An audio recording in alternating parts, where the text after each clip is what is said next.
We like to believe we're rational, that we judge ideas by evidence, logic, and truth. But the human mind doesn't work that way. It works like this. Humans follow fluency. Smoothness feels safe. Coherence feels intelligent.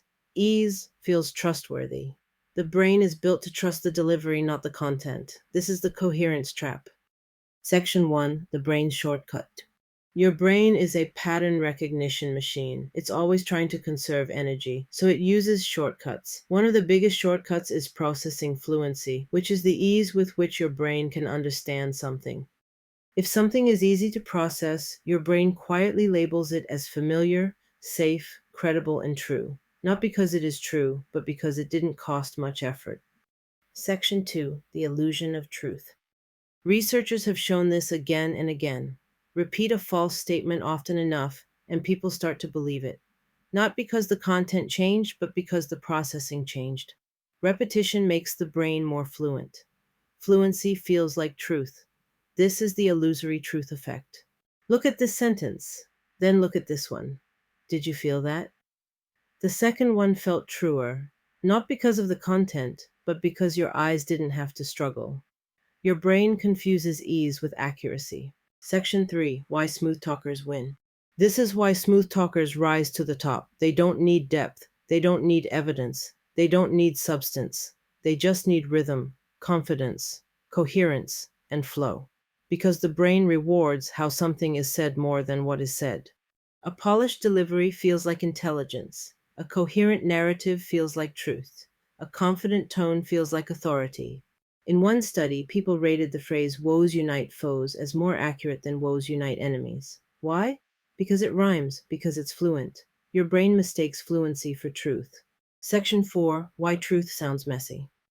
Truth rarely comes in a smooth package. Truth is complex, inconvenient, full of caveats, full of contradictions, and full of it depends.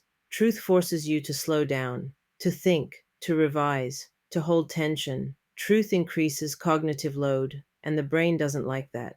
So truth tellers often sound hesitant, cautious, less polished, and less charismatic. Not because they're unsure, but because truth has edges. Section 5, the Neurology of Ease. Neurologically, fluency is tied to reward.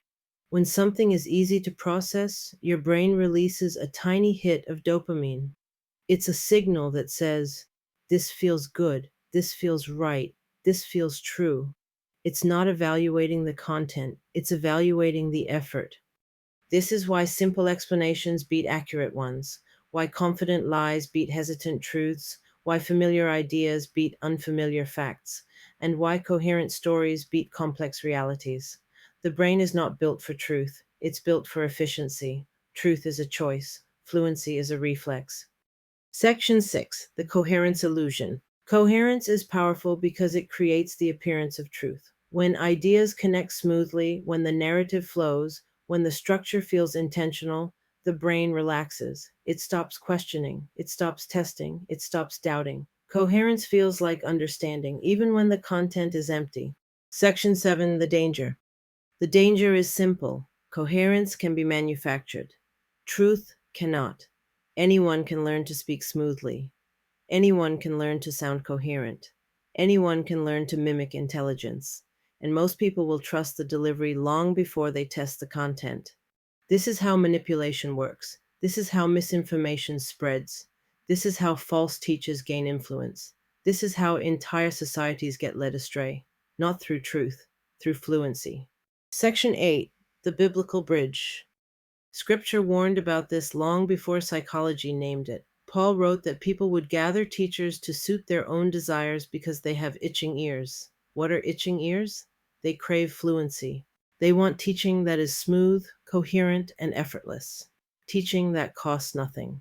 Truth, Paul says, is in season and out of season. It's often inconvenient, often jagged, often resisted. The Bible understood the coherence trap before the term existed. Section 9, the exit. So how do you escape the coherence trap? You slow down. You ask, does this feel true because it's easy or because it's real?